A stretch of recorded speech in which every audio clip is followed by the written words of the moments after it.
breaking down every game, every day in Major League Baseball. This is the Baseball Betting Show. Here is your host, Greg Peterson. Hey, warm up from the low. Welcome to lovely Las Vegas for the Baseball Betting Show with myself, Greg Peterson, now part of the VSiN Family Podcast. We've got an excellent podcast for you as we're going to be joined in segment number 2 by one of our good friends as we're chatting with John Bollman, who does great work over at RotoWire, the show/podcast, and his own website, Baseball with Bollman, as well. He's going to join me, and we're going to be talking about some of these teams that are trending upward and downward going into the All-Star break, some of the big surprises of the season. Then we're going to be diving in on what we've all got on the slate for Friday in the final segment. Going to get you guys picks and analysis on every game on the betting board for this Baseball Friday as we touch them all. If you do have a question, comment, segment idea, what have you for this podcast, you do have one of two ways we'll fire those in. First one is my Twitter/X timeline at gunit_81. And keep in mind, letters CM naming does not matter, so as per usual, please do send these into the timeline. And the other way is find an Apple Podcast review. If you rate this podcast 5 stars, it is very much appreciated. From there, you're able to fire in whatever you'd like to hear on this podcast via that 5-star review. While I did not get in any Twitter/X questions today, everything is powered by Edge Boost. Over at Edge Boost, they're making sure that bettors are able to access their funds for all gambling-related transactions 100% of the time. You earn cash back rewards as you use Edge Boost, and when you go to edgeboost.bet, utilize that promo code of Greg, G-R-E-G. That'll get you a dollar for dollar match on your first deposit up to $25. Now let's take a look back at everything that we saw in baseball on Thursday. Try to find some trends and try to get to know these teams a little bit better. Games from yesterday is Greg buzzing about. Here is the rowdy recap. The Baltimore Orioles take a pair from the New York Metropolitans. They win game 1 by a count of 3-1 as for David Peterson, great performance. He allowed 1 run in 7 innings, and then Ryan Stanek gives up 2 runs in 2/3 of an inning, including a home run to Gunnar Henderson, 11th home run of the campaign, and that was the difference. As Charlie Morton gives up just 1 run in 6 innings, you had Felix Bautista give you a scoreless 9th inning, and Grant Wolfram was able to give you 2 scoreless innings, and for the Mets, you also had Austin Warren be able to give you an out of the bullpen scoreless, and then in game number 2, it was 7-3, all Orioles in this one, as for the Mets, they deployed Brandon Waddell and Justin Hagenman as pretty much piggybacks off of one another. Both give up 3 runs. Hagenman, 2 runs that were earned allowed in 2 innings of Waddell. He gave up a home run and he went 3 innings. As going deep for Baltimore, it was Jordan Westburg, his 10th home run of the campaign. From there, Richard, aka Dickie Lovelady, and out of the bullpen scoreless. And you did have Rico Garcia give you 2 2/3 innings scoreless, so yay verily there. And for Baltimore, Tomoyuki Sugano filled 6 innings. He gives up 3 runs. From there, Andrew Kittredge, Gregory Soto, and Sir Anthony Dominguez are all able to turn a scoreless inning. The Chicago Cubs have been your best over team in all baseball, and they barely went under because the total was 9.5. 8-1 was final as Colin Reyes had hit by Beret to a great start. Gives up a home run in 7 innings to Cody Clements, his 11th home run of the campaign, and Chris Paddock, well, he said hip hip boo to giving up 6 runs in 5 innings, including a home run to Pete Crow Armstrong, his 24th home run of the campaign, and then Crow Armstrong was able to go deep for home run number 25 of the campaign off of Anthony Michevich, who gives up that home run in his 2 innings of work. Justin Topa from there gives up a run in his 2 innings of work, and for the Chicago Cubs, you had Brad Keller and Daniel Palencia come in and fill scoreless innings. You had the Cincinnati Reds completely blank the Miami Marlins, this by a count of 6-0. For the Fish, Cal Quantrill, well, he was overboard. 6 runs, 5 of which were earned, given up in 5 innings, including a home run to Spencer Steer, 11th home run of the campaign as Nick Lodolo on the Lolo. 6 scoreless innings. Graham Ashcraft, Tony Santillan both give you a scoreless inning apiece, and Scott Barlow, Sam Mole. They combined for a scoreless inning, while for Miami, Ronnie Enriquez was able to give you a scoreless inning along Calvin Fauché and Josh Simpson. You were able to get lots of scoreless innings from the Boston Red Sox bullpen as they get the job done 4-3 over the Tampa Bay Rays. For the Rays, you did have Ha-Seong Kim get his first home run of the campaign off of Walker Buehler, and Buehler gives one up to Junior Caminero, 23rd home run of the campaign for Buehler, 3 runs allowed in 6 innings, but you had from there Garrett Woodlock, Aroldis Chapman, and Chris Murphy all fill scoreless innings, and for Boston, they go 3 of 8 with men in scoring position, so they score 4 runs on 4 hits as Taj Jongo, Milton Bradley, great start here. He gives up 1 run in 6 innings, and then Brian Baker, who he was acquired from the Orioles, gives up 3 runs in an inning. Mason Englert, a scoreless inning from there, so it was the Sox who got the job done. For the Yankees, they have now scored 5+ runs in each of their last 10 games, and they find a way to persevere in extra innings against the Seattle Mariners. 6-5 the final. Brian Wu says woohoo to a relatively solid start. 2 runs allowed in 7 1/3 innings. Matt Bradshaw gives up his first home run of the year. Solo home run in his work to Giancarlo Stanton. 3rd home run of the campaign as he went 2/3 of an inning. Andres Munoz, he goes for an inning. He gives up 2 runs as he blows a save. And then from there, Gabe Speier gives up an unearned run in the 10th inning as Aaron Judge's sacrifice fly was enough to get the job done. And Marcus Stroman was enough to get the job done. 2 runs allowed in 5 innings. Clayton Beeter, well, he got beaten for 3 runs, give it up in 2 innings, including a home run to Ore Palanco, 14th home run of the campaign, but JT Brubaker, Ian Hamilton, Devin Williams, all polished off scoreless innings. Guardians and White Sox got postponed, so nothing there, and currently doing this as games are wrapping up for the Thursday card. I have to have this up by midnight Pacific, 3 o'clock a.m. Eastern, but right now the Texas Rangers are absolutely taking it to the Angels, as the Rangers were the top under team in all of baseball entering into the day, and they still will be. 34 overs, 57 unders, and a push entering into Thursday, but as I'm doing this, just leaving the 7th inning up by a count of 9-3 as Jack Kachanowicz. Another rough start. He got 8 outs, so 2 1/3 innings, and he gave up 8 runs, all of which were earned. Carson Fulmer from there has held down the fort with 5 1/3 innings, allowing a run. And yeah, Taylor Ward go deep off of Patrick Corbin, 21st home on the campaign. Corbin not bad here, 2 runs allowed in 5+ innings, and you've had Mr. Jacob Latz give up a run, and he's went a little bit north of an inning. Right now, you've got the San Diego Padres in the lead on the Arizona Diamondbacks in the 7th inning, 4-2. We shall see how this materializes as Eduardo Rodriguez lit up for 4 runs over the course of 4 innings, including a pair of bombs. Manny Machado and Fernando Tatis Jr. both get their 16th home runs of the campaign. Juan Murillo, along with Jake Woodford, have lent scoreless innings from there. And for the San Diego Padres, Randy Vasquez gives up 2 runs in 4 1/3 innings, allowed 4 walks and 5 hits. But from there, Adrian Morejon puts out the fire, 5 outs out of the bullpen scoreless, and now Jason Adam is on to try to hold down the fort. And right now holding it down is the Atlanta Braves and the Athletics. Currently, as I am doing this, they are in extra innings. And for the Atlanta Braves, Spencer Strider does get 11 strikeouts, but he gives up 3 runs over the course of 6 2/3 innings, including a home run to Tyler Soderstrom, 16th home run of the campaign. And Dylan Lee in the 8th inning gives one up to Nick Kurtz for his 15th home run of the campaign. Lee gives up that home run in a 1/3 of an inning. Desbel Hernandez, Rossio Iglesias both lend a scoreless inning, and pair of bombs for the Atlanta Braves as Jurickson Profar, his 3rd home run of the campaign, that comes off of JP Sears, and JT Gannon Juice, he gives one up to Ozzie Albies, his 7th home run of the campaign. Sears, he gives up 3 runs over the course of his 5 innings. Ginn, he gives up a solo home run in 1 2/3 innings. Yeah, John Newcomb give you a scoreless inning. Michael Kelly, Mason Miller, they come in for 5 outs out of the bullpen scoreless, and Justin Cerner, a scoreless 10th inning. So the A's are going to be coming up in the bottom of the 10th inning to try to get the job done, and most likely they will, as the Atlanta Braves entered in the day on Thursday. 11 games below 500, and I believe 16-29 on the road. That has been brutal for them. Just like overs thus far this season have been pretty brutal, but they're starting to make a little bit of a comeback. Overall for the season, with a few results pending from Thursday, 637 overs to 707 unders. That's 52.6% hit rate to the under. Meanwhile, if you're looking at favorites, they're hitting at 57.8%. 800 and 564. Meanwhile, if you look at the last 7 days in baseball, favorites are hitting at about 57.3%, 51 and 38. Meanwhile, the overs and the unders, even Steven, 44 overs and 44 unders. So that's what we're seeing in baseball right now, and that's what we're getting trend-wise. Coming up next, how about if we do dive in on what we're all getting for the baseball betting card on this Friday and talk about some of these teams that are ascending/declining in these playoff races as we get into the All-Star break. We'll do that with John Bollman next, right here on the Baseball Betting Show with myself, Greg Peterson, now a part of the VSiN Family Podcast.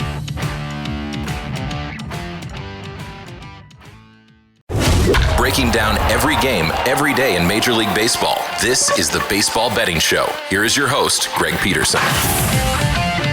We're back here in lovely Las Vegas for the Baseball Betting Show with myself, Greg Peterson, now part of the VSiN Family Podcast. Always great to be joined by this man as John Bollman. He's doing a great job taking a look at this amazing game of baseball. I know that he does a lot in terms of both college baseball and professional baseball, so he's doing the best of both worlds. I know that John, he's over there with his own website and his own show, Baseball with Bollman. Additionally, I know that he's been doing quite a bit of work with our good friend Johnny Venezia on the college baseball front with the Breaking Bet podcast as well. You're able to follow him on Twitter/X at his first and last name, John Bollman. That last name is spelled Bollman, and then the number 11 altogether. And John, great to get you aboard. Thank you. Yeah, thanks for having me on, man. In the middle of the baseball season right now, the dog days, but we got some fun coming up with the MLB draft and the All-Star break. Oh, absolutely. We are in for some good, clean family fun, and we've got just a few days remaining until the All-Star break. And just what has stood out to you the most this year? Because obviously there's been some disappointments. I am looking at you, the Atlanta Braves. There have been some surprises. I'm looking at you, the Toronto Blue Jays, and it does feel like it's just been a very streaky year for a lot of these teams, for lack of a better term. Yeah, definitely. I think for the most part, we've had a lot of changing in terms of, division leaders and where teams have been at.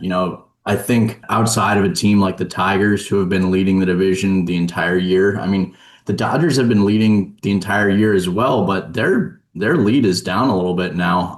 They're kind of playing around, but teams like the Blue Jays have shot up. They got off to a really slow start, and then the Yankees got off to a really fast start, but have slowed down a bit. I think the Cubs have been up there as well, but they're getting chased by some good teams too. And then the AL West, the Astros got off to a slow start, and then have been playing really well lately, but now they're dealing with a bunch of injuries. So I think that's more what I'm looking at, is a lot of teams flip-flopping early on.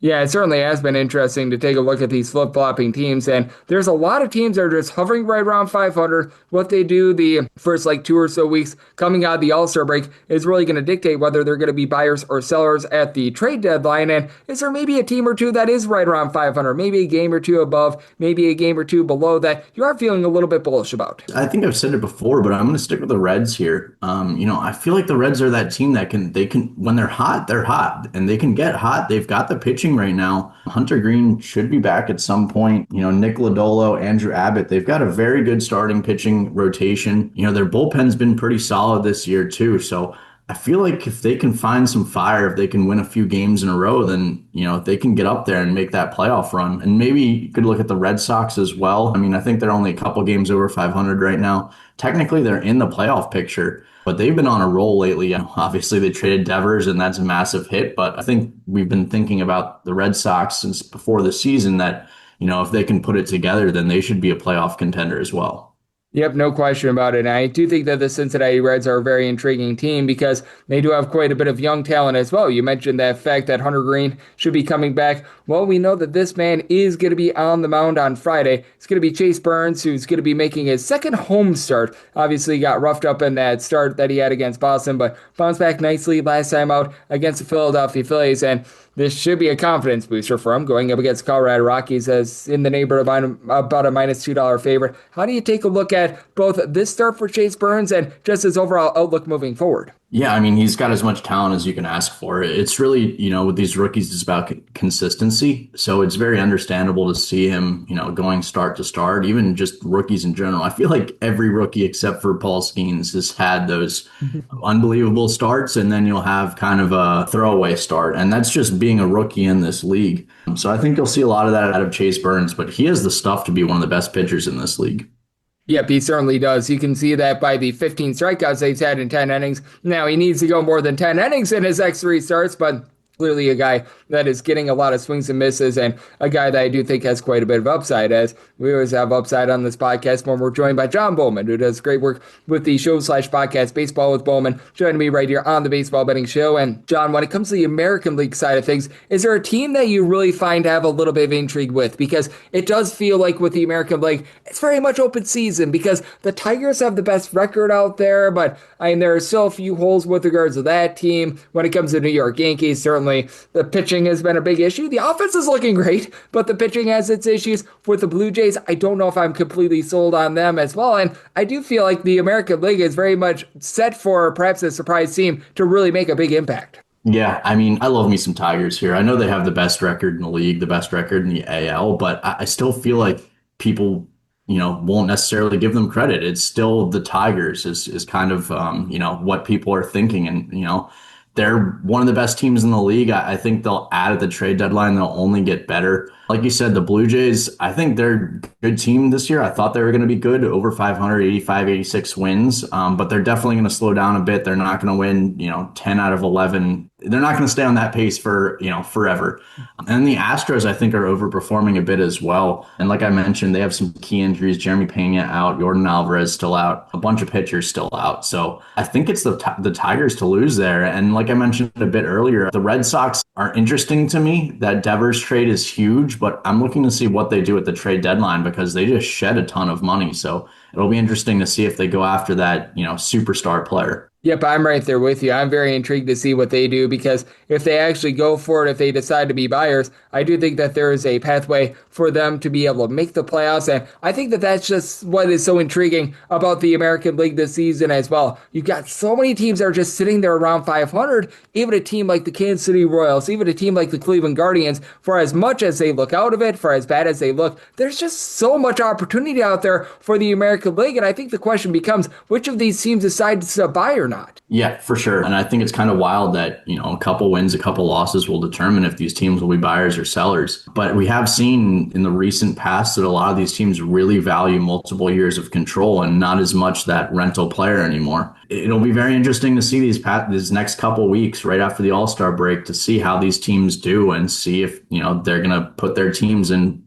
buying or selling position. Yep, I do think so as well. I think that it's going to be a lot of fun to see what we get over the next few weeks. As joining me on the baseball show, we've got John Bollman, who does great work with the show/podcast and his own website, Baseball with Bollman. And John, how about if we do take a look at a game involving a pair of American League teams that are very intriguing, because I know you brought up the Astros and their injury concerns. They're getting back Lance McCullers Jr. for the start against the Texas Rangers, and right now they're about minus 135 favorites, with it being Jack Leiter on the bump. How do you take a look at this game for the Astros and then moving forward? Because their record is really good. I don't feel like they've played as well as their record, but as we know, this is a team with a lot of experience, and with the Rangers, they were really able to bust out with their offense against the LA Angels, but I'm wondering if that's just the LA Angels bullpen and the fact that they were facing Kyle Hendricks. Yeah, definitely. I think this is a really tough one for me because I would normally go right to the Astros, but I'm not too high on Lance McCullers. He really struggles with walks, and that's been getting him in so many problems lately, and it seems like that's not a problem that he's been fixing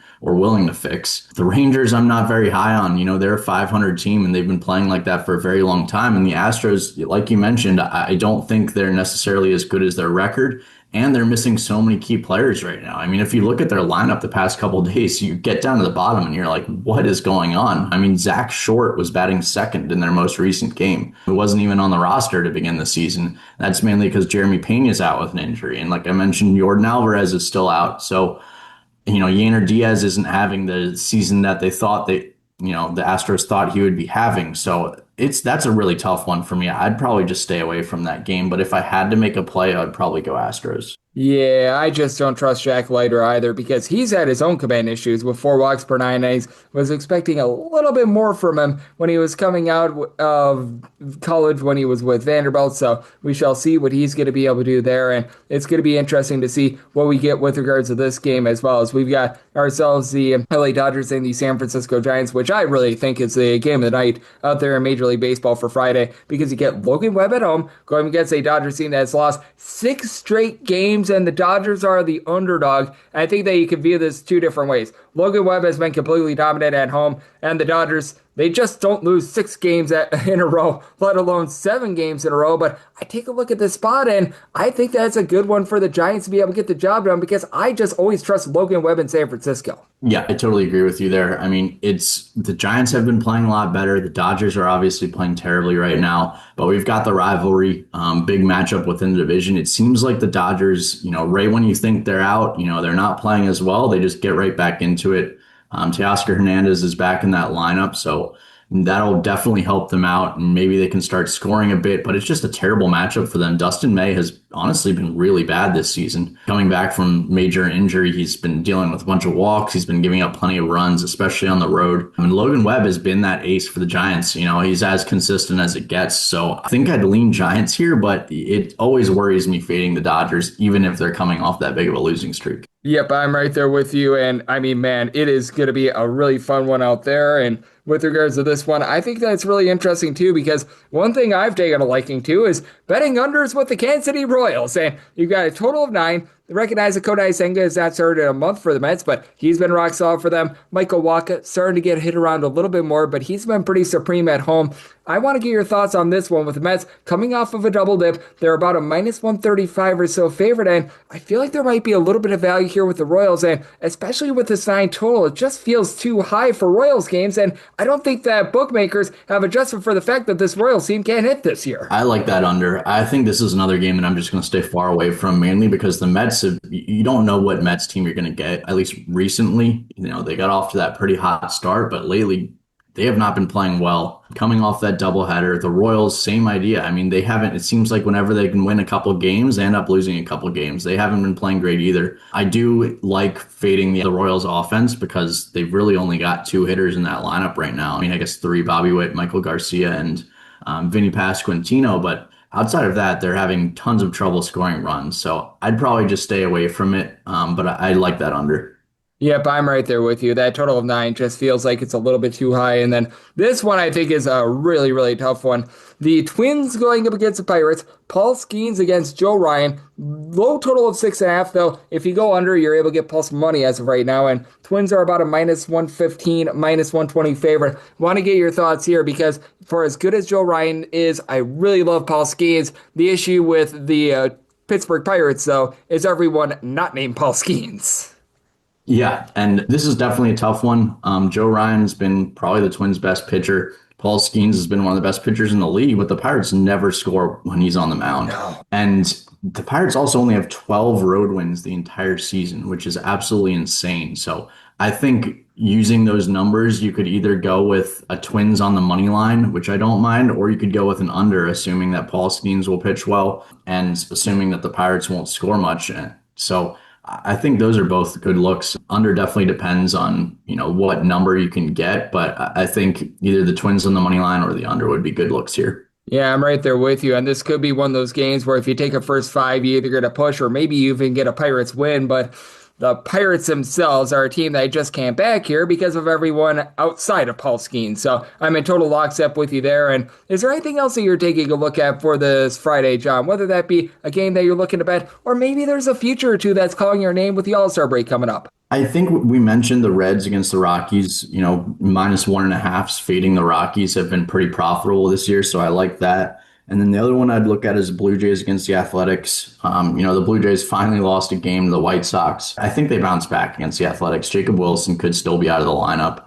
And Max Scherzer's been pitching pretty well since coming off. And Severino's been terrible in Sacramento. Yeah, exactly. I mean, a lot of people, it seems like that's not seems like it is a massive overpark, as we've learned this year. So there should be plenty of runs, and the Blue Jays have been winning those kinds of games lately. They've been winning every kind of game lately, to be honest. So I feel like the Blue Jays stay hot there. Yeah, but with the Toronto Blue Jays, they have been very much heating up. And for Max Scherzer, he's not the Max Scherzer of old. Let's not call it something different than what it is. But he's been serviceable enough as well. And a man that is more than serviceable, a man that is absolutely amazing. That'd be you, John. You do such a great job being able to break down this great game of baseball on so many different platforms. So let the good people at home know what's all on tap for you and how people can follow along on social media and other platforms. Yeah, for sure. It's on X, it's at John Bollman 11. On Instagram, it's at Baseball with Bollman. I usually put all of my content out on Twitter, and I'm pretty active on Instagram as well. But, if you want to subscribe, check out the link in my bio on X or on Instagram, and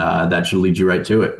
Absolutely. John does an amazing job being able to break down this great game of baseball, and every single time he joins me, lends such good insight. So a big thanks to John for joining me on the Baseball Betting Show, now part of the VSiN Family Podcast. And coming next, it is that time of the podcast. I give you picks and analysis on every game on the betting board for this Baseball Friday as we touch them all.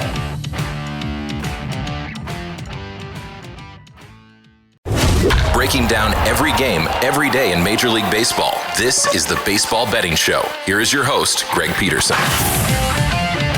And we're back here in lovely Las Vegas for the Baseball Betting Show with myself, Greg Peterson, now part of the VSiN Family Podcast. Always great to be joined by John Bollman. Does great work over at Baseball with Bollman. I know that he also does some great work with Johnny Venezia as a pretty frequent appearing guest on the podcast, the Breaking Bet podcast as well. Every single time John joins me, he lends such great insights and did so once again today. So big thanks to John for joining me in the last segment. Now it is that time of the podcast. I give you picks and analysis on every game on the betting board for this Baseball Friday as we touch them all. If a game is listed on the betting board, Greg has a side and a total on it, so it is time to touch them all. Do note that as per usual, any changes are made to these plays will be listed up on my Twitter/X feed at @GUnit_81, and we're going to be going in Las Vegas rotation order. This is where we go with the National League games first, then the American League games, any intra-league games. Those are going to be at the bottom. That'll keep things all nice, neat, clean, and easy. So how about if we get things started with 9-1, 9-2 on the card? The Colorado Rockies are on the road against the Cincinnati Reds, and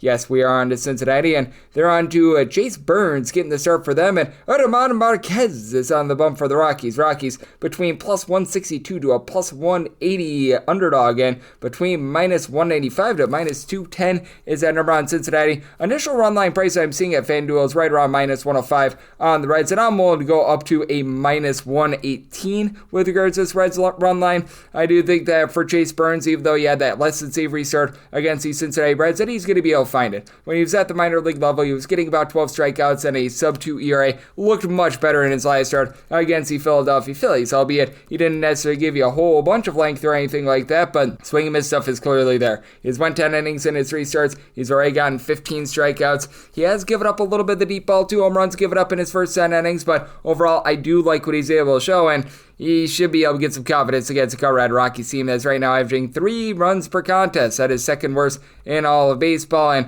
for the Colorado Rockies, it is a case where this team has the worst on-base percentage of any team on the road this season. And for Colorado, you thought that Orlando Arcia was going to be an upgrade for them. He really hasn't been. Thairo Estrada has been able to do a nice job moving the line, getting on base, and you've been able to have Hunter Goodman really be able to go off for this team. He's got 17 home runs this season, but more significantly than that, 12 of them have come on the road, and this has been a team that's had a really, really tough time hitting on the road, hitting at .208 as a collective on the road. Like, you've got Michael Toglia, Brenton Doyle, Ryan McMahon, all hitting below a .180 when they're on the road. And for the Colorado Rockies, it's not like this is some sort of great bullpen. It was looking a little bit better towards the beginning part of the season, but now they're back to being 26th in terms of their bullpen ERA, so this is very much less than savory, and you've been able to have Victor Vodnik do a relatively solid job in this bullpen. He's still supplying you with a sub-355 ERA, and then you've got the likes of a Jake Bird, Jimmy Erget, they're still below a 4, but Zach Ognos has really hit the skids, Seth Halverson, Tyler Kinley, all these guys have not been great, and for the Cincinnati Reds, this is a team that does rank at the top 10 in the big leagues in terms of runs per game. Not necessarily a ton of power outside of Ellie De La Cruz. De La Cruz, 18 bombs, he's been able to provide you about a 350 on base, and he has been able to steal 22 bags as far this season, so has been incredible there. But Spencer Steer is really coming along for the ride. 10 home runs and now is hitting above a 250. Jose Trevino at the catcher spot has been able to hit about a 280. Got Kevin Lux give you about a 360 on base, so got a lot of guys who are doing a nice job of being able to provide production. You are also getting back Austin the Say's Kid, who's been hitting at 270, 8 home runs in his first 165 at-bats, and for the Reds, they're probably going to need to dive a little bit deeper into their bullpen, and it's a solid bullpen. Not great, not terrible. Emilio Pagan does give up too many bombs, but he, along with Tony Santillan, Taylor Rogers, I'll give you a sub-325 ERA. Brian Suter's a relatively good long guy that also has a sub-325 ERA, so I do think that this is a good spot for the Reds to be able to take it to German Marquez, guy that's giving up 11.8 hits per 9 innings, albeit his fielding depended more than a point lower than his 5.84 ERA, and he's performed better lately. Did get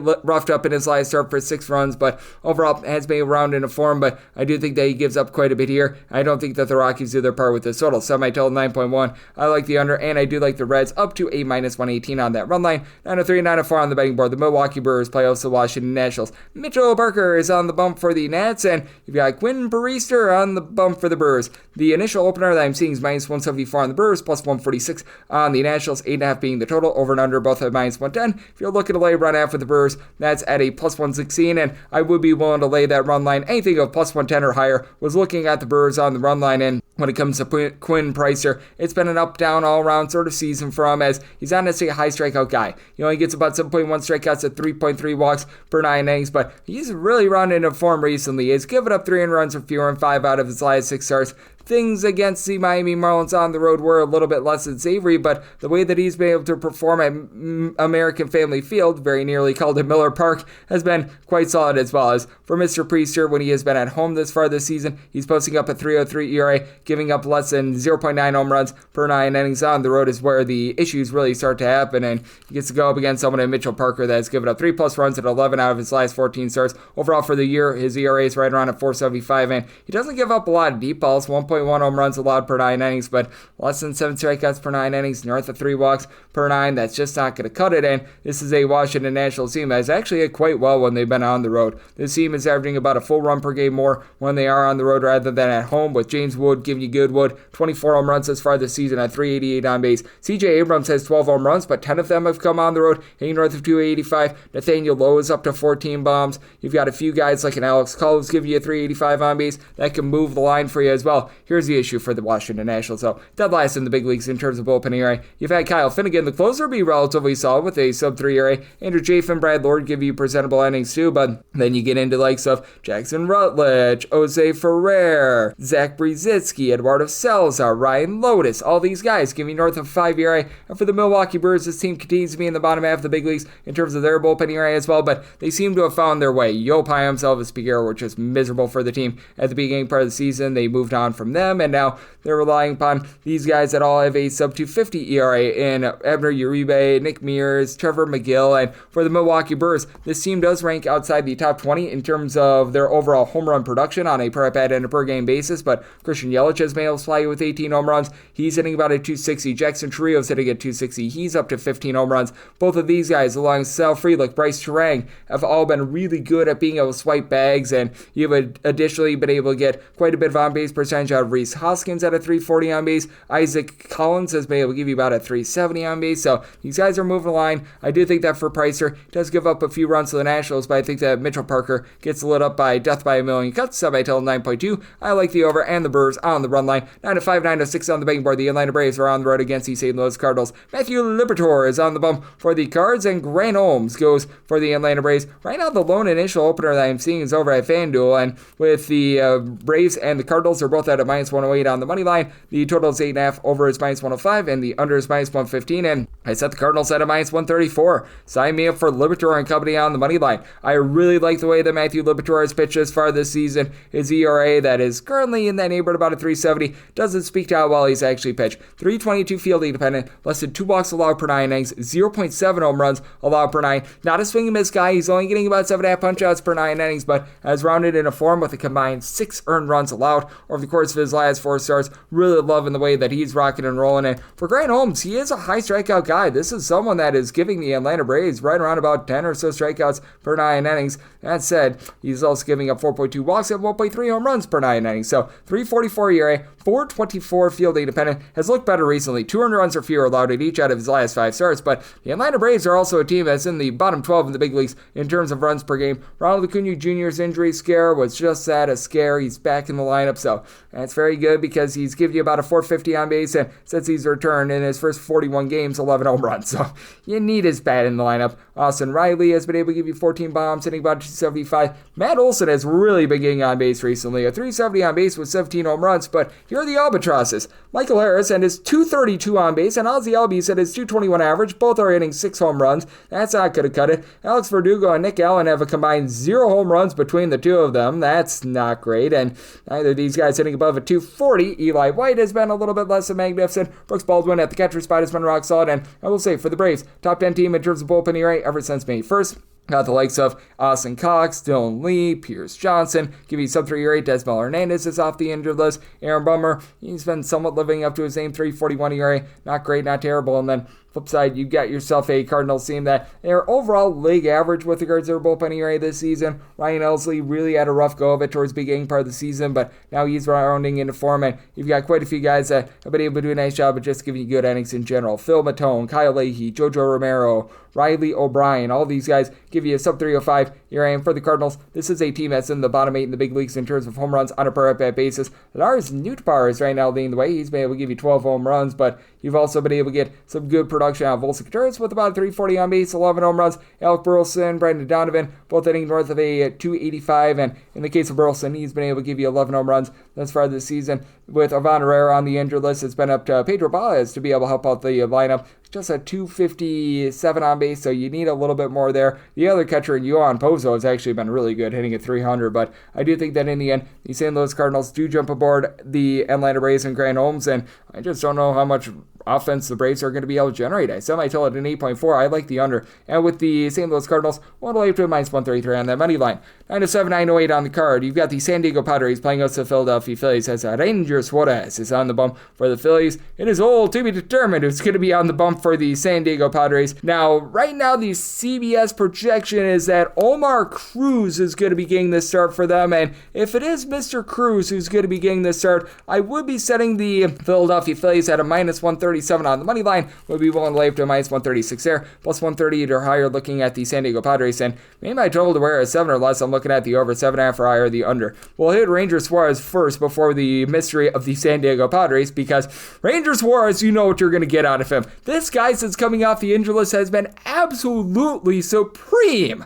Like, this guy has made now a grand total of 12 starts since coming off the injury list. You have to throw the first one by the wayside. He was trying to get all the kinks sorted out. That was not the real Ranger Suarez. Ever since that first start where he gives up 7 runs in 3+ innings against the Arizona Diamondbacks in 11 starts, 11 runs, 10 of which are earned, a 1.23 ERA. He has given up about 0.8 home runs per 9 innings. He's giving up about 2 walks per 9. The swing and miss stuff is not necessarily supreme. It's a little bit over 8 strikeouts per 9 innings, but this guy has just been a messer, and he goes up against the San Diego Padres lineup that has been pretty pedestrian with their offense as far this season. It's not that it's been absolutely terrible, but you expect a little bit more out of these guys. Fernando Tatis Jr., Gavin Sheets, Manny Machado have all been able to give you at least 13 home runs as far this season, and in the case of Machado, sitting above a 285 with Fernando Tatis Jr., and then neighbor about 350 on base. Luis Arraez is starting to find it a little bit more, sitting about a 290 after a rough start to the season, and we'll say Jackson Merrill, Xander Bogaerts, both of these guys in between about a 255 to 265, but catcher spot has been an issue for them. That backup outfield spot that they were hoping Jason Hayward would lock down, he was not able to lock it down. He's been DFA'd. The saving grace for the Padres, so this is a bunch that they do rank in the top 6 in the big leagues in terms of bullpen area. Lots of guys are able to come in and hold down the fort, like you've been able to have David Morgan, Jason Adam, and Audio Motohone. I'll give you a sub 250 ERA. Jeremiah Estrada has been pretty solid as well. Now, I will say Robert Suarez has blown quite a few saves recently, but overall, I do like the way that these guys are performing. And then with regards to the San Diego Padres and their starting pitching situation, Cruz is a guy with some upside. They might elect for Kyle Hart, and if they do elect for Kyle Hart, this probably turns into north of minus 150 on the Phillies, and then the total goes to 7.5 or less to the over, a 8 or higher to the under, because with Omar Cruz, he's actually got a little bit of upside. He has seen a cup of coffee at the big league level thus far this season. He's won 3 2/3 innings in 2 appearances, so ho-hum there. When he's been at El Paso, I recognize that the ERA is right around about a 5.28, and he's wild. He's been giving up right in that neighborhood about 6 walks per 9 innings, but he's giving you 9.5 strikeouts per 9 innings. A 5 ERA sounds terrible at the minor league level, but keep in mind, he's pitching out there in El Paso. He has to go to like Albuquerque, Reno, and Sacramento and places like that, so I mean, that really throws things out of sorts. I do think that there's a little bit of upside there. And if this sounds like an insert, it is. If we do get Ryan Bergert, because it looks like we might be getting him for the Padres, that'd be about a 5-cent difference between he and Mr. Cruz, so wouldn't be too much of a difference, and I still would be sticking with the same total. And then for the Philadelphia Phillies, this team outside of Kyle Schwarber hasn't really been able to generate a lot of power. I will say Trey Turner down for what is hitting about a 300 double-figure amount of bombs, and he has been very good this far this season, but and it's all been up to the Schwarbombs, who's been able to give you 383 on base, 29 home runs. Nobody else with north of 11 home runs. As you've got Max Kepler, Bryce Harper, Nick Castellanos, all between 10 and 11 home runs. With Harper, he's up to a 370 on base. Castellanos has been able to about a 275. And then you've got Yohan Rojas at the bottom full, not giving you a whole heck of a lot. Otto Kemp, when he's been out there, has been relatively solid. So, circumstance where if you do get Cruz versus Suarez, minus 136 or better, looking at the Phillies, plus 138 or higher, I'm going to be in on the Pods. And then set a total to wear a 7 or less, I'm in on the over, 7.5 or higher, the under, 909, 910 on the betting board. The LA Dodgers are on the road against the San Francisco Giants, as Logan Webb is on the bump for the Giants, and Dustin May hopes that it's May Day for the Giants, and between plus 105 to a plus 112 is that number on the Dodgers, minus 122 to minus 132, that number on San Francisco. 7.5 is the total, over and under, both at minus 110. Made the Giants a minus 134 favorite. I'm going to be willing to trust them on the money line. Want absolutely no part of the run line whatsoever, because I don't know how much scoring the San Francisco Giants are going to be able to do, even though Dustin May has been a relatively pedestrian pitcher. I wouldn't say that he's been terrible, but he certainly hasn't been great. He's rocking a 4.52 ERA. Strikeouts per 9 rate is about 8.4, 3.5 walks, 1.3 home runs allowed per 9 innings. I think that he's going to progress as the season goes along, but he has given up 3+ runs in 4 of his last 5 starts, so that's been less than savory. And for Logan Webb, he is just the rock of consistency when he's at home. And this year, he's just been good everywhere. A 233 fielding independent, 262 ERA, 10 strikeouts to 2 walks per 9 innings, allowing a half home run per 9 innings. But as I always love to do when I highlight Logan Webb,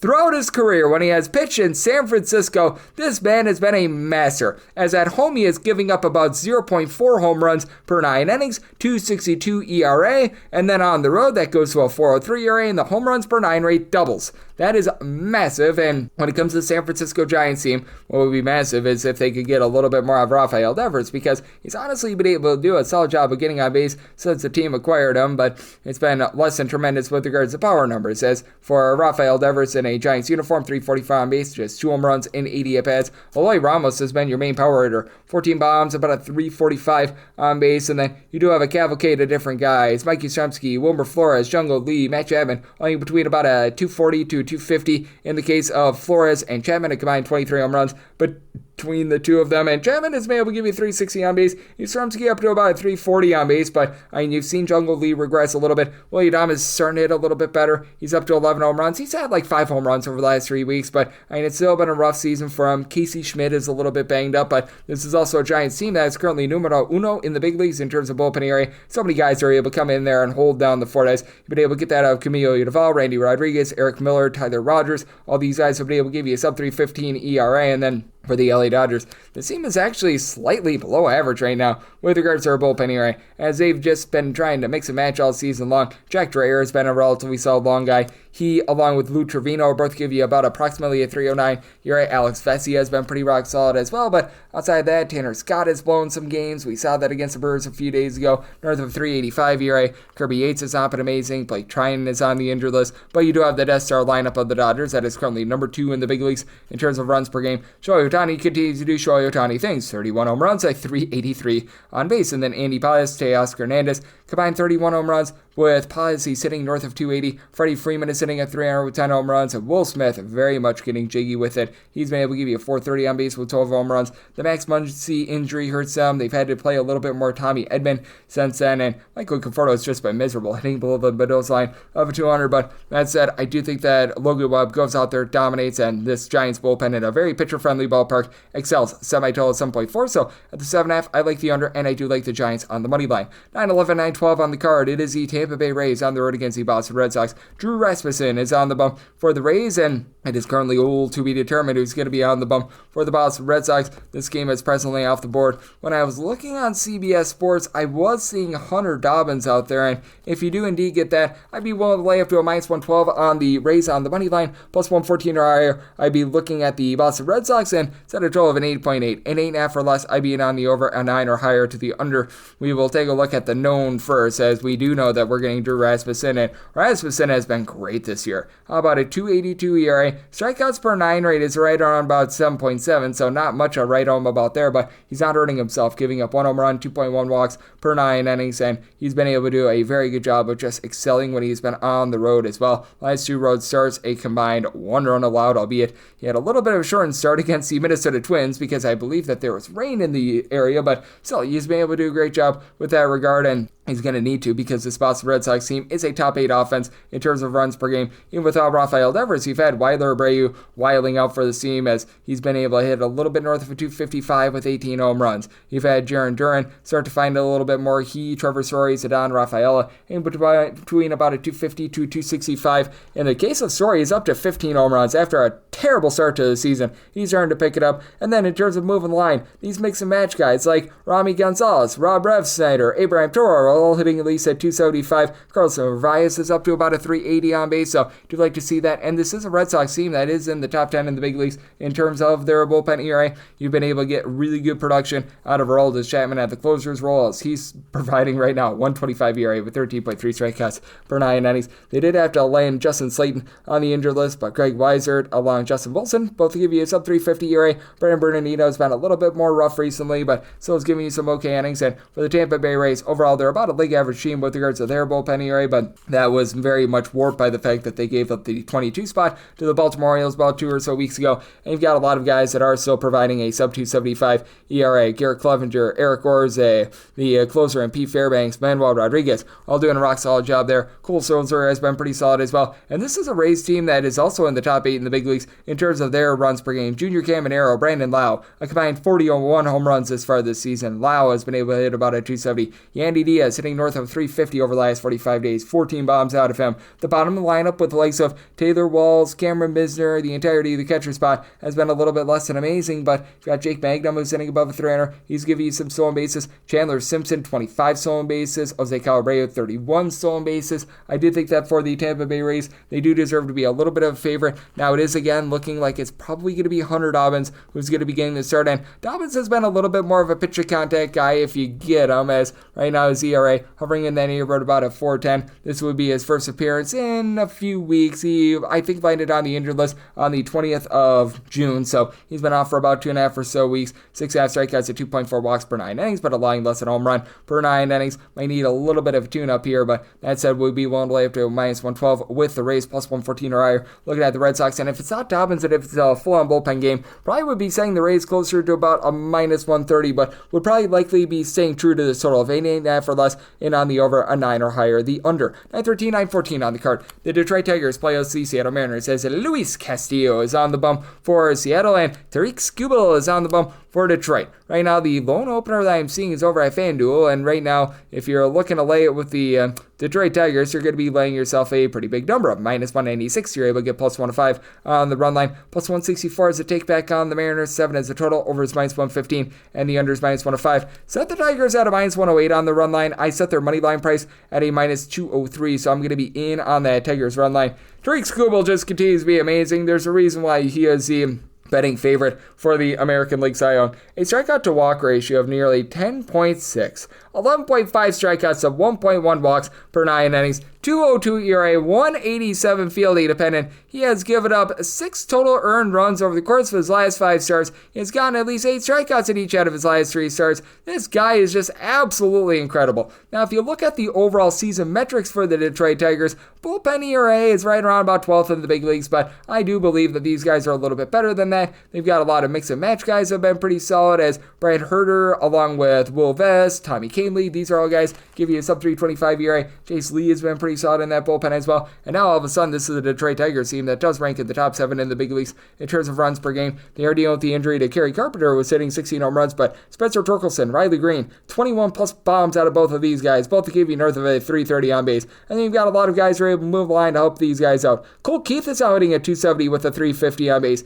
And then you've got Gleyber Torres, Javi Baez, Zach McKinstry, owing between about a 270 to 285. Dylan Dingler has been able to move the line relatively well. Wencio Perez is coming off the injured list, 7 bombs and 120 at-bats. He's hitting above a 255. And on the flip side, you've got yourself a bunch in Seattle that has been a top 10 offense when they've been on the road. Big dumper Cal Raleigh has been absolutely amazing. He's right now on pace for an American League record in home runs for a season. He's got 36 thus far. And then you've got he and JP Crawford, both give you north of 375 on base. You've had Julio Rodriguez, Randy Arozarena start to round into form. Arozarena, 350 on base, 15 home runs, both hitting about a 247 overall. Orde Polanco has been a little bit up and down, but he's up to 13 bombs. He's hitting above a 250. They did have to DFA Rowdy Tellez, but I mean, overall, this is a team that's excelling here. And for the Seattle Mariners, it is a team that's in the upper half of the big leagues with regards to their bullpen ERA. You've been able to get some good production out of a trio of guys in Gabe Spire, Matt Brash, Andres Munoz. I'll give you a sub 275 ERA. Edward Bizardo is now down to a sub 3 ERA as well. He is really rounded into form. Now, when you go throw out there the guys like Trent Thornton and Casey Lugumina, it's a little bit of a roll of the dice there. But I mean, I do think that for Luis Castillo, he's going to be able to do a good job of keeping things out in front of him. But I've noticed this with Luis Castillo. It is a case where his swing and miss stuff, for one, is way down thus far this season. As for Luis Castillo, strikeouts per 9 rate is 7.6. It's really never been below 8.8 before in his career. 331 ERA, 390 fielding dependent. And what else is very jarring about Luis Castillo is just how much better this man has been when he has been at home rather than away from home. When Luis Castillo is at home, 229 ERA, he's giving up about 1 home run per 9 innings. Still the same in terms of home runs per 9 rate on the road, but 467 is that ERA. So I'm going to be willing to take the Tigers at plus money on the run line. Willing to go up to -108 there. And so I told 7.3 here at a 7. I'm going to be in on the over. 915, 916 on the card is going to be in conjecture with 931, 932 on the betting board. The Cleveland Guardians and Chicago White Sox are now a double dip with game 1, which is actually 931, 932. Logan Allen going for the Guardians, Shane Smith on the bump for the White Sox, and then game number 2, you're going to be seeing Mr. Jonathan Cannon going for the White Sox and Gavin Williams going for the Cleveland Guardians. We will address Allen versus Smith, which is 931, 932 first, since that is the early game. Right now, Guardians are between minus 117 to minus 127 favorites, and between even money to plus 107. The number on the Southsiders, 8.5 is the total, over and under, both at minus 110. And I did set my total at 8.3. I'm going to be taking a shot on the under. Now, for Logan Allen, he has been giving up right around about 3.9 walks per 9 innings, but overall has been a relatively okay pitcher in terms of keeping the ball in the yard. He's giving up 1.1 home runs per 9 innings. I recognize that he might not be the Mona Lisa Vito pitching or anything like that, but he's given up 3 earned runs or fewer in now 5 straight starts, and he gets a face-off against a guy in Shane Smith that has really been struggling. For Shane Smith, it has been a less than savory season for him, to say the least. His walks per 9 rate is hovering right around 4, and that's really what's been killing him, because for Shane Smith, it's not like he's giving up too much of the deep ball or anything like that. He's only been giving up in the neighborhood about 0.8 home runs per 9 innings, but we have seen things completely toiletable from 5+ runs given up in each out of his last 4 starts, and it's not as if he's being supported by a great lineup. Right now, the White Sox are 28th in the big leagues in terms of home runs on a per at-bat basis and in terms of just total runs per game. Andrew Benintendi, Miguel Vargas have both been able to give you 10 home runs thus far this season, but you just have a cavalcade of different guys that are hitting below a 225, and there's not a whole heck of a lot that you're able to do with it. You do have someone like a Jason Meredith, who has been able to give you about a 270, Lennon Sosa, along with the backup catcher and Edgar Quiero. They've been able to hit for average, but they're not hitting for any power whatsoever. But then Joshua Palacios, Josh Rojas, Michael A. Taylor, Luis Robert, heck, you're able to throw in there Miguel Vargas, Andrew Benintendi, all these guys hitting at 225 or lower. It's driving you insane. And for the White Sox, this is a bottom 10 team with regards to bullpen ERA. You've been able to get some good production out of Steven Wilson and Dan Altavilla. These two guys have been able to give you a sub-3 ERA, but with Jordan Leisure, Grant Taylor, Brandon Isaac, guys like this, they have not been trustworthy. And for the Cleveland Guardians, this is now a league average team with regards to their bullpen ERA. Emmanuel Clase is really starting to pick it up, but Hunter Gaddis has been posting up north of 3.5 ERA. He has really struggled of late.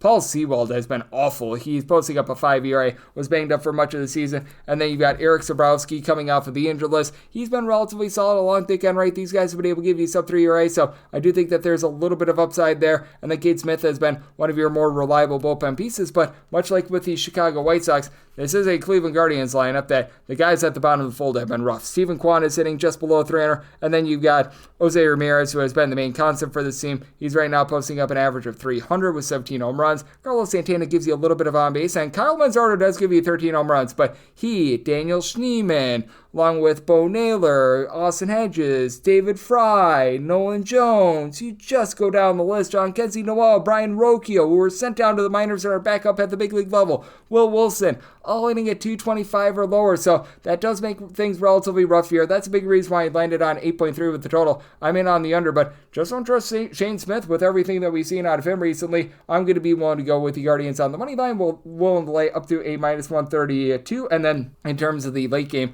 this is actually game number 915, 916 on the card. It is Gavin Williams going up against Jonathan Cannon, and right now I'm seeing the money line of the Guardians at a minus 132 to a minus 145, and between plus 118 to a plus 123 is that number on the Southsiders. And for Gavin Williams, the 5 walks per 9 innings needs to be cleaned up, but Gavin Williams, I do have a little bit more faith in than Jonathan Cannon, because it's not like Jonathan Cannon has been doing a great job with regards to his command either. Cannon is giving up 3.3 walks and 1.4 home runs per 9 innings. He's been looking a little bit better recently, but still 3+ runs allowed in 3 out of his last 5 starts. Guy with a 477 field independent, only getting about 7 strikeouts per 9 innings. And for Gavin Williams, the swing and miss stuff, I'm not going to call it amazing or anything like that, but he is hovering right in the neighborhood about 8.8 to 8.9 strikeouts per 9 innings. The 5.1 walks per 9 innings, once again less than savory, but he's backed up by, in my opinion, a little bit of a better lineup, and he is certainly backed up by the better bullpen as well. So this is a circumstance where I did set my money line at a minus 146. So I'm going to be willing to lay it right now with that total of 8, set mine at an 8.1. So I'm also in on this total over.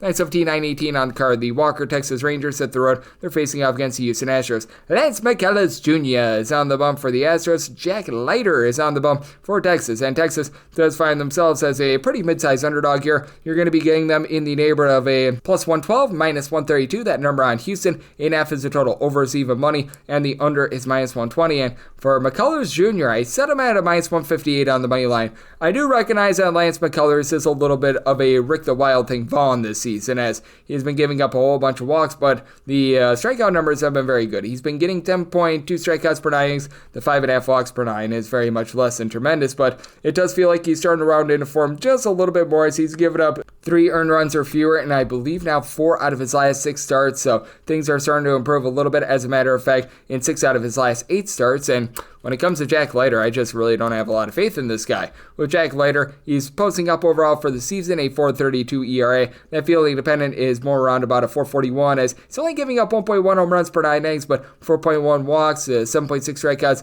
per 9 innings. That's just not going to cut it either, and for the Texas Rangers lineup, it's just not cutting it as well. Now, they were able to come off of a really nice outburst on the road against the LA Angels, but they're still a bottom 8 team in terms of runs per game. You've been able to get quite a bit more out of Corey Seager, who's been able to now give you 12 plus home runs this far this season. He looked miserable coming off the injured list, but over the last, we're going to call it about 3 or so weeks, has been able to do a nice job giving you some hard contact, so that's what you like to see. But then you still have a lot of other struggling bats that just are not giving you a luck lot in general, as you've been having that with regards to these guys like Adolis Garcia, Marcus Semien, Jake Berger, the currently injured Jock Peterson. All these guys have been hitting a 231 or lower for this bunch. I will say for Garcia and Semien, they're both up to 10 home runs this season, and you've been able to get a little bit of production out of Evan Carter, but outside of Josh Smith, really nobody else is hitting above a 260 on this team, and he and Corey Seager, lone guys on the roster above a 346 on base. Now, I will say for the Texas Rangers, this has actually been a very good bullpen, as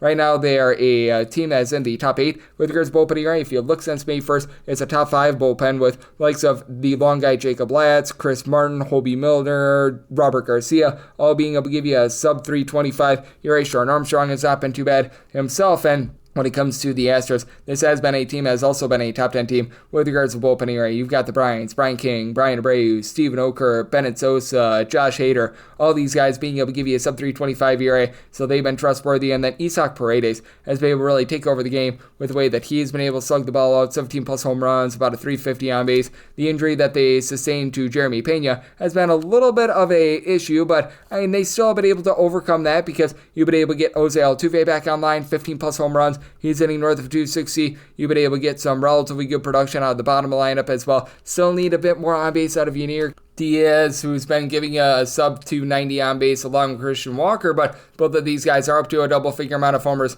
this season. And with the Astros, you've also had Cam Smith also do a nice job finding a way on. He's now giving you about a 350 or so with regards to on-base percentage. I did set, as a result, the Houston Astros more in that mid-minus 150s line. I set them at minus 158. Going to be willing to take a shot on the money line. And I do think that both of these pitchers give up some runs. I think that the Rangers are starting to find a little bit of offense. Semi-total 9.1. I like the over, and I do like the money line here of the Houston Astros. 919, 920 on the betting board. It is the Toronto Blue Jays on the road against the Athletics. Luis Severino is on the bump for the Athletics, and Max Scherzer goes for Toronto. Toronto does find themselves ending between minus 142 and minus 150. Plus 122 to a plus 130 is that number on the Athletics. 7.5 is the total. Over and under both at minus 110. Here's a rarity. I'm actually going to be taking a game in Sacramento to the under. I set my total at a 10.3, and I recognize that Luis Severino's had a no good, very bad, terrible year and has had some very demonstrative home and road splits.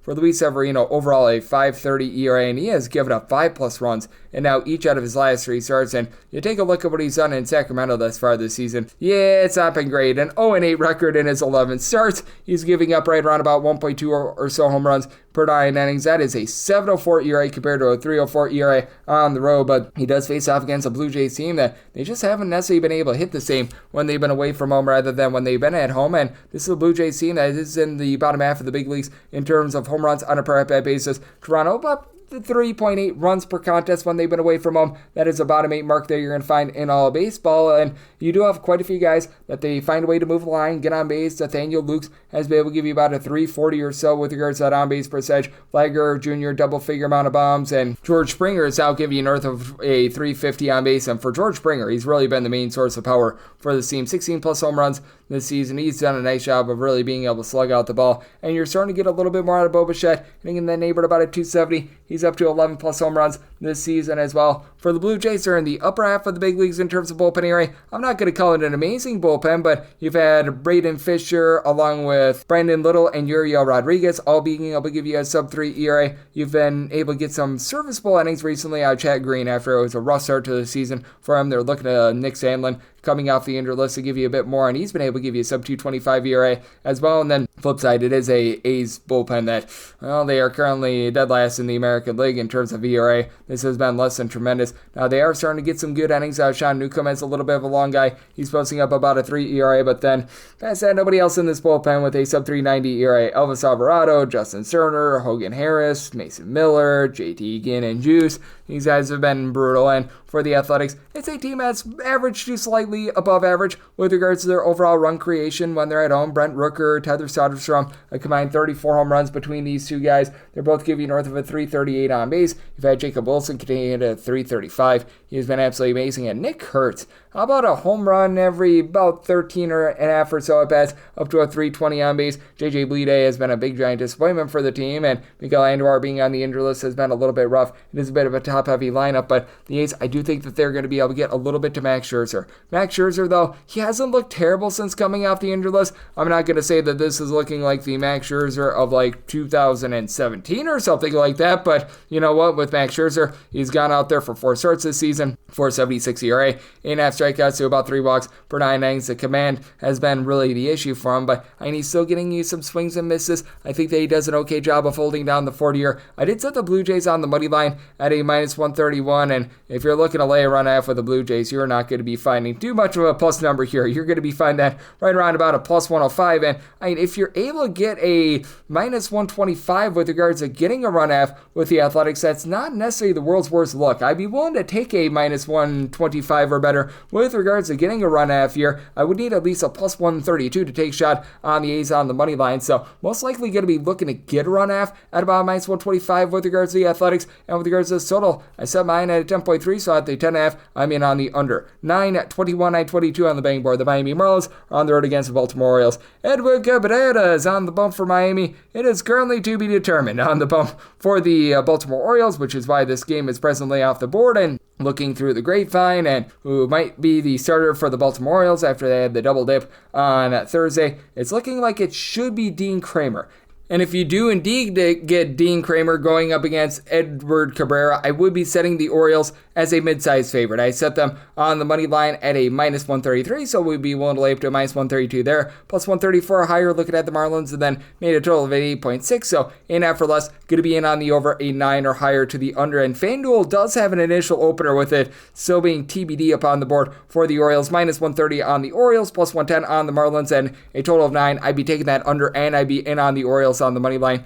Dean Kramer is a guy that I've never really been fond of. I'm not going to lie to you, but he's been able to give me some okay starts this far this season. For Dean Kramer, he's been reducing the amount of hard contact that he gives up. 4.53 ERA. He is still giving up about 1.2 home runs per 9 innings, but 2.3 walks per 9, 408 fielding dependent. Got lit up in his last start against the Atlanta Braves, but prior to that, had given up a combined 2 runs over the course of his previous 3 starts. And you take a look at what Dean Kramer has been able to do when he's been in Baltimore this year at 2.37 ERA, giving up 5 home runs in 38 innings. So I do like what he's able to provide there, and it's a guy in Edward Cabrera who's really been able to round into form himself. For Edward Cabrera, it's always been a walks issue with him. Edward Cabrera, this far this season, about 3.4 walks per 9 innings. That's by far a career best for him, and he's still getting some swings and misses. It's down a little bit from where it has been in past years, but still, he's able to give you about 9.2 or so strikeouts per 9 innings, and he's been able to keep the ball in the yard, giving up a home run per 9 innings. So with that 3.33 ERA, about a 3.88 fielding dependent, and has allowed 2 runs or fewer in each out of his last 5 starts. It is a Orioles lineup that has been in the bottom half of the big leagues in terms of runs per game, but you saw them bust out in that game number 2 against the New York Mets yesterday. Jordan Westburg has been able to give you a home run every about 12 or so at bats since coming off the injury list. He's hitting well above a 250. Ryan O'Hearn has given you 380 on base with 11 home runs. Power has really been the issue for this team because Cedric Mullins has 13 home runs. Right now leads the way, and he's been in and out of the lineup, and when he has been out there, he hasn't been that great, but Ramon Urias is hitting about a 250. Jackson Holliday is hitting at 260. Gunnar Henderson starting to move the line as well. Ramon Laureano, double-figure amount of bombs. He's giving you about a 340 on base. The Orioles bullpen gives you some strife, as they did have to play 18 innings yesterday, and you've got a lot of guys who are just not excelling right now, to say the least. Andrew Kittredge, Gregory Soto, Yernir Cano, these are all guys that are posting up north of a 3.75 ERA. Felix Bautista has obviously been rock solid in the back half of the bullpen, and it's a Miami Marlins team that they themselves are in the bottom half of the big leagues in terms of their bullpen ERA. Have not gotten the starts that they've wanted to over the last few days. Did enter into Wednesday on an 11-game road winning streak. Obviously, lost back-to-back games, but Tyler Phillips is giving you north of a 3.75 ERA. Ronnie Enriquez has actually been very solid along with Anthony Bender. Both of these guys give you a sub-3 ERA, and then Calvin Fauché, he's starting to post up about a 4 ERA. And for the Miami Marlins, it is a lineup that just doesn't have a lot of power outside of two main guys. You've had Kyle Sowers be able to supply this team with 16 home runs. He's up to, in that neighborhood, about a 350 on base, and Agustin Ramirez, he's been able to give you 14 bombs as well.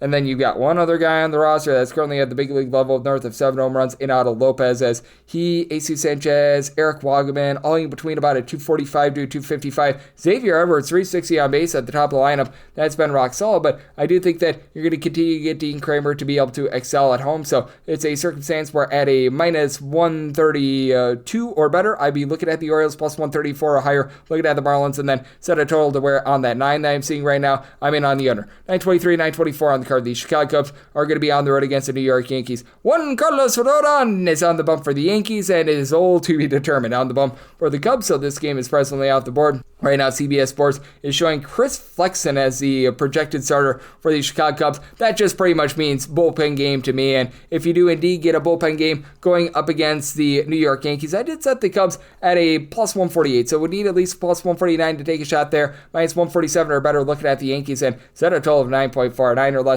I'm going to be in on the over, a 9.5 or higher. I'm going to be liking this total under. As for Mr. Chris Flexen, if you do get him in some sort of role, and you should be getting Chris Flexen in this game, it feels like they're trying to flex him out a little bit more, but I need is going to be backed up by a bullpen that is number one in the big leagues in terms of ERA since May 1st, and he himself has been posting up a sub-2 ERA. Has never been too much of a swing and miss guy, even going back to when he was at the MLB level the first time around, as he went to the KBO and then he resurfaced at the big league level. But I mean, he is full of a cavalcade of different guys for this Chicago Cubs team that somehow, someway have just found it in the bullpen, as you've got him posting up a sub-1 ERA, Drew Pomeranz a sub-1 ERA, Daniel Palencia, Caleb Theobar, both of these guys a sub-2 ERA. Brian Keller is starting to poop the bed a little bit, but still a sub-3 ERA out of him as well. So you've got so many different guys that you're able to mix a match with. And then for the Chicago Cubs lineup, they're number one in the big leagues in terms of runs per game. Seiya Suzuki, Pete Armstrong, 25 home runs apiece, both hitting above a 260. Dansby Swanson is starting to hit for a little bit more average. He's up to 15 home runs. Kyle Tucker, Michael Busch, combined 35 home runs, both give you north of 380 on base. 1 through 9 is just oh so fearsome with this team, and for the New York Yankees, they're slugging the ball out of the yard as well. This is a New York Yankees team that has scored 5+ runs going into the day on Thursday, and I believe each had their last 8 games. Aaron Judge has been magnificent, as he's been able to give you 34 home runs, north of a 460 on base. But Trent Grisham is having himself a nice year. 16 home runs out of him, hitting for about a 350 on base. A lot of these guys, they need to do a little bit of a better job of moving the line, getting on base, like Ben Rice, for example, is sitting at 230. Austin Wells is sitting for a 287 on base, but Rice and Wells both have been able to give you 14 home runs. Jazz Chisholm is getting jazzy, 350 on base, 17 home runs, a home run every about 13 or so at bats. The Yankees bullpen is going to be a little bit of an issue. They've been in the bottom half of the big leagues in terms of ERA since really the middle of May, and you've got guys like Luke Weaver coming off the injury list that are starting to act up. He still has a 3 ERA, and then Tim Hill along with Yuri De Los Santos have actually been very good for the team. Both are giving you a sub 250 ERA, but now Yuri De Los Santos lands on the injured list, so that's a little bit of an issue for you. And then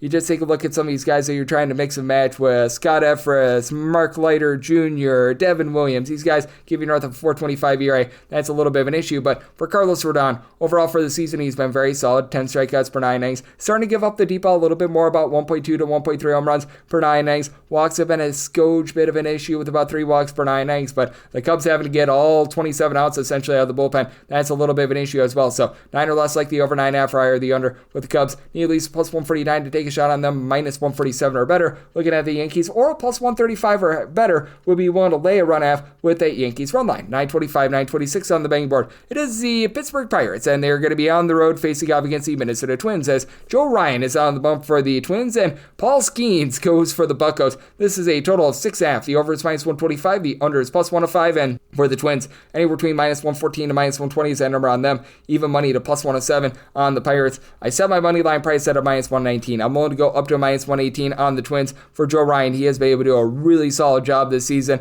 Not quite Paul Skeens good, but he's still been pretty stinking good this season, as he's right now giving you a sub-3 ERA. He's been able to do a nice job getting a lot of swings and misses as well. 10 strikeouts and 1.8 walks per 9 innings. And he doesn't give up as many home runs at home rather than on the road for his career, about 1.5 or so home runs per 9 innings when he's been away from home. So that's been a bit of an issue, but has really been able to pitch well recently. 2 runs or fewer allowed in 4 out of his last 5 starts. 3 or fewer in all 5 of those starts. And then for Paul Skeens, this guy's been one of the most remarkable pitchers out there in all baseball. For Paul Skeens, he's right now the odds-on favorite to win National League Cy Young Award, and 194 ERA, 237 fielding dependent, 0.4 home runs allowed per 9 innings, 9.7 strikeouts per 9 innings. He has given up 2 runs or fewer in 4 out of his last 5 starts. Had a little bit of a rough go of it against the Milwaukee Brewers like a week or 2 ago, but past that, he has been absolutely flawless, and against the Brewers, that was more or less off contact. It's not like he was getting just completely shelled or anything like that. Here's the issue for Paul Skeens, though. It's everyone not named Paul Skeens, as the Pirates on the road are right now averaging 2.87 runs per game.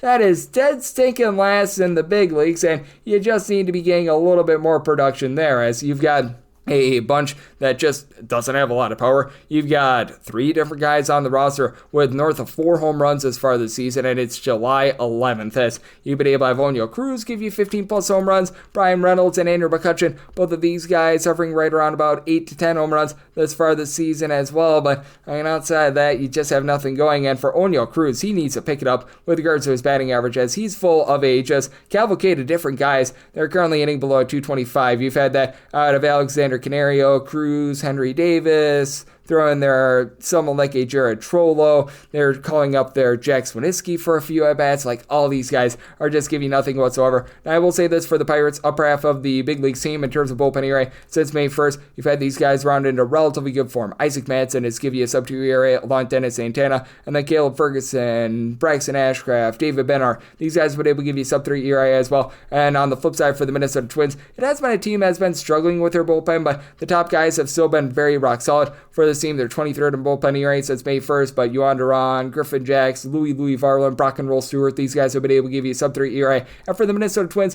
a relatively league average team in terms of run creation. You've had Byron Buxton really excel for this team. His on-base percentage is in the neighborhood about a 340. He's now been able to supply you with 20 home runs this far this season.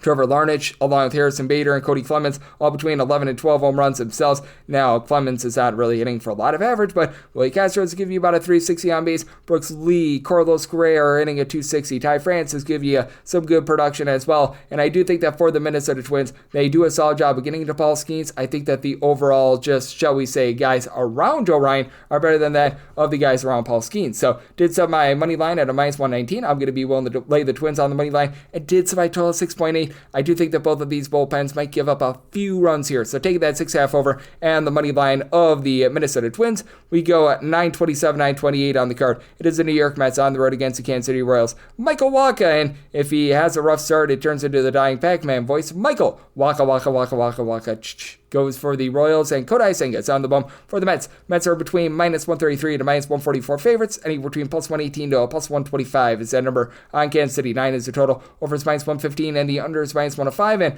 with the Royals, I did set them as the minus 102 favorite. I'm going to be willing to back them on the money line for Kodai Senga. The ERA has been absolutely magnificent for the team. He has been able to give you a 147 ERA this season, but he's making his first start since June 12th, and his fielding dependent is a 318 because he has been giving up 3.8 walks per 9 innings. He might not be able to go as far as he typically does because this is going to be his first start in a month, and for the New York Mets, they had to utilize a lot of arms yesterday because they needed 18 innings to be able to play the double dip. So that's not necessarily amazing. Now for the New York Mets, you do have a top half of the lineup that has been absolutely remarkable. Guys 1 through 4, Brandon Nimmo, Juan Soto, Francisco Lindor, Pete Alonso, all these guys have been able to give you 16 plus home runs this season. In the case of Alonso and Soto, both north of a 375 on base, but the bottom of the lineup has been an issue. The likes of a Mark Vientos, the entirety of the catcher spot, Brett Beatty, these guys hitting at 235 or lower. You're going to need to get a little bit more out of them, and it is a Mets bullpen that has really been starting to regress recently. Oscar Brazobin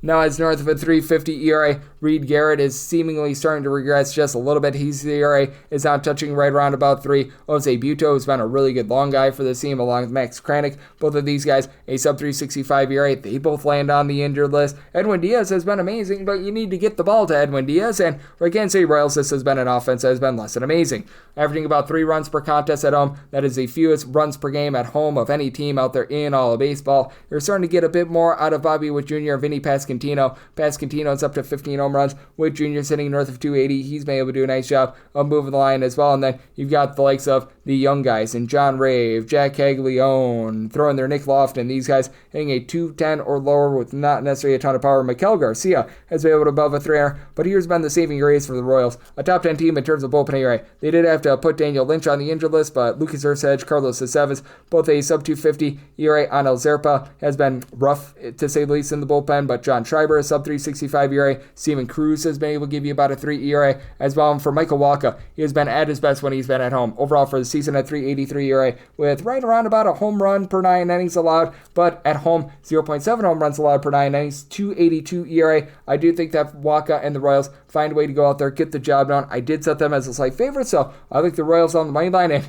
made my total 7.3. I don't see why these totals are getting so high in these Royals games. So in on the under and the Royals on the money line. And we wrap things up with 929, 930 on the card. It is the Arizona Diamondbacks on the road against the LA Angels. The old to-be-determined versus to-be-determined matchup is going down here, so currently no numbers up on this game. This is one that is presently off the board. Now, when I was taking a look on CBS Sports and their projections, they were showing Tyler Anderson going up against Ryan Nelson, so I did my handicap here with a whole lot of change to be had if it's not them, but I was willing to set the Diamondbacks at a minus 112 on the money line, or up to a minus 112 is what I'm willing to lay there. Set them at a minus 113 officially, plus 114 or higher, looking at the Halos, and made a total of 9.2, so at a 9 or less, I'd be looking at the over. A 9.5 or higher, I would be in on that total under, and if you do indeed get this pitching matchup, it is a case where Ryan Nelson has actually been very rock solid here for the Arizona Diamondbacks. Not some sort of strikeout artist or anything like that. He's getting in the neighborhood about 7.5 strikeouts per 9 innings, but he's done a nice job of just being able to keep the ball in the yard. He's giving up 0.7 home runs and 2.5 walks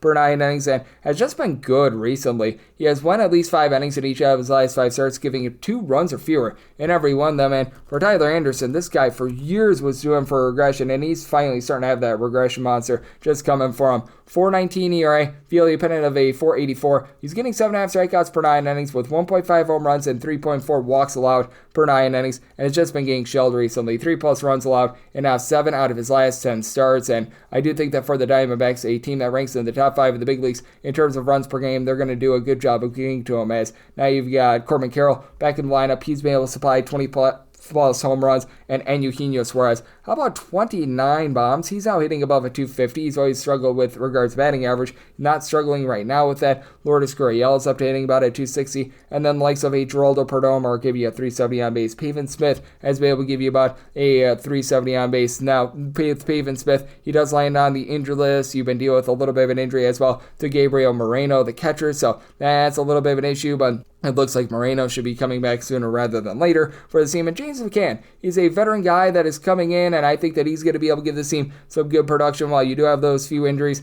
Now, the issue that you've got with the Arizona Diamondbacks is a bullpen. Bottom 5 team in terms of bullpen ERA. You've had Shelby Miller be able to give you a sub 3 ERA. Pat Shelby Miller, you just have not gotten a lot of production out of darn near anyone in this bullpen, as you've got the likes of Jalen Beeks, Justin Martinez, Bryce Jarvis. They've been throwing out their guys like Jake Woodford that have all been supplying north of 4 ERA, so that's not a place where you want to be, but it's not like this LA Angels team is any better. They're in the bottom 6 as well in terms of their bullpen ERA. Likes of Reed Detmers and Kenley Jansen have been a little bit better, but they're still posting up north of 3.5 ERA. Hunter Strickland was really their best bullpen piece. He lands on the injured list. Sam Bachman has actually been halfway decent for them, but he's still posting up about a 3.50 ERA in a small sample size. Connor Brogdon has had his issues, and for the LA Angels, it's an all or nothing team. Top 5 team in terms of home runs on a per at-bat basis. Bottom 5 team in terms of on-base percentage. Taylor Ward is hitting at 227 with 20 home runs. Joe Adell, he's been doing a nice job getting on base with 325 on base, 19 home runs out of him. Logan O'Hoppe, very O'Hoppe about the 17 home runs, not so O'Hoppe about the 258 on base percentage.